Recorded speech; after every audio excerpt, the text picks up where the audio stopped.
At ito nga, nakababa na yung ating nirepaint na chassis ng RS125. Ito yung in-order natin. Yan, original na shock, pang-una. Dito pa lang bitlib na. Tsaka dito sa speedo. Ayan. Speedo gauge. Speedometer gauge yan.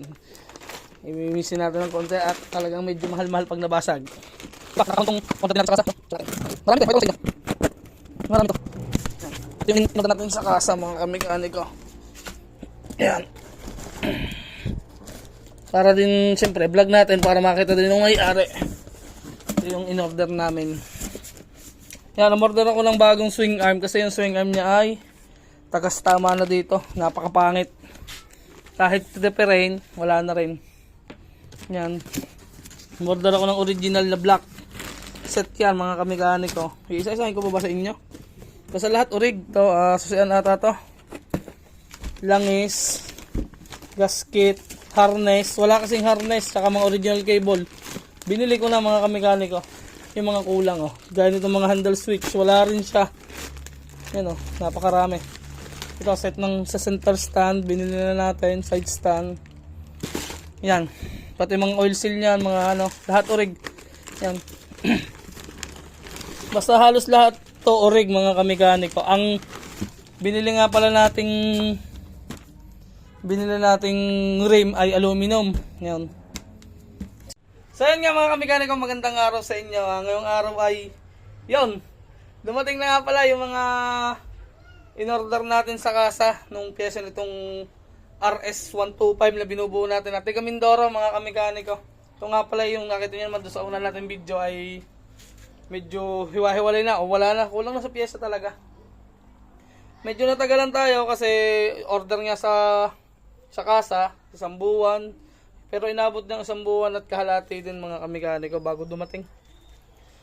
Yan, ang gagawin muna natin ay itatayo muna natin yung kanyang pinaka chassis bago natin gawin yung makina niya. Pero yung makina naman ay nasamblas ko na rin, pero pakita ko na rin sa inyo sa susunod natin vlog. Sa ngayon nga, mga kamekaniko, samahan nyo ako at bubuhay natin, mga kamekaniko. At pakita ko muna sa inyo yung mga in-order natin. Medyo masakit-sakit din sa bulsa. At ito nga, nakababa na yung ating nirepaint na chassis ng RS125. Ito yung in-order natin. Yan, original na shock, pang-una. Dito pa lang bitlib na. Tsaka dito sa speedo. Ayan. Speedo gauge. Speedometer gauge yan. Imimisin natin ng konti at talagang medyo mahal-mahal pag nabasag. Ito, nakakahon tong order din natin sa kasa. Ito, isa natin. Marami to eh. Pakita ko lang sa inyo. Marami to. Ayan. Ito yung in-order natin sa kasa, mga kamekaniko. Ayan.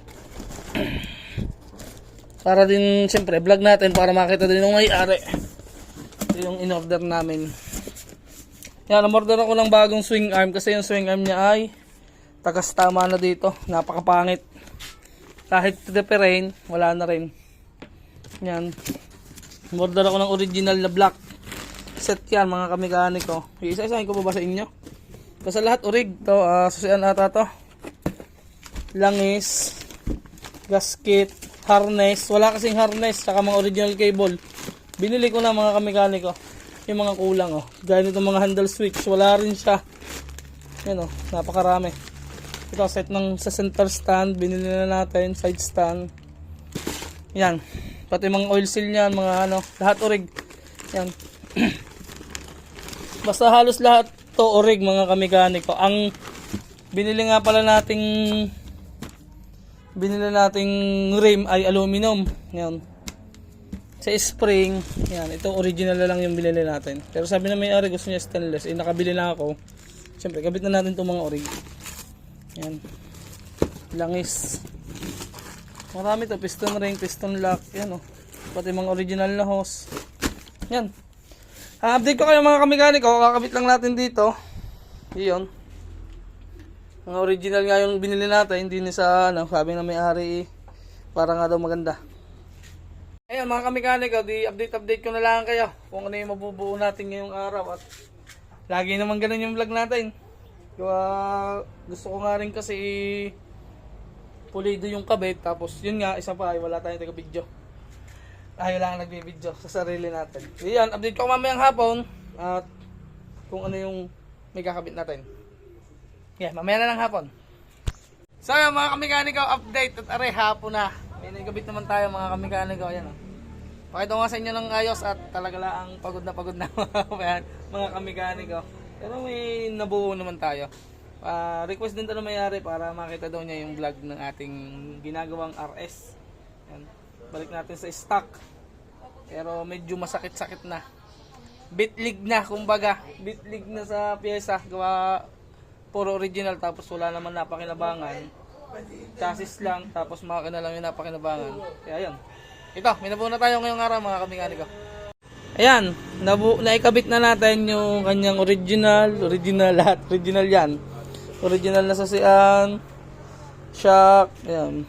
Ito, kanyang handle switch. Shock, swing arm, shock sa unahan, nasa likod. Ito, napakamahal nito mga kamekaniko. Original na shock ng XRM. Tapos tapaludo. Yan, susian sa likod. Yun lang yung nagkabit natin. Yan pala, mga na center stand, tsaka yung mga original din na ehe, brake rod, ehe, original din. Yan, mga spring. Orig lahat yan mga kamekaniko.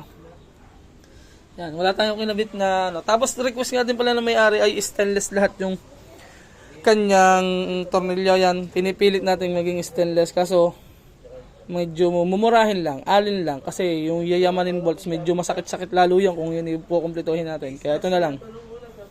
Puro pa alin. Yan. Tapos ito, bumili din tayo ng emblem. Tapos original na susian. Kita nyo naman sa legit na susian oh. Iba. Urig yan mga kamekaniko. So yan, ayun lang nakabit natin ngayong araw. Ganyan tayo ka-tiltin magkabit. Kasi alangan natin korsahin at baka magasgas. Yan. Ito nga, ito sabi ko talaga sa inyo, napakamahal nito. Ito hindi pa rin itong tornilyo niyan. Kapalitan pa rin natin ng alin yan. Kinasa ko lang.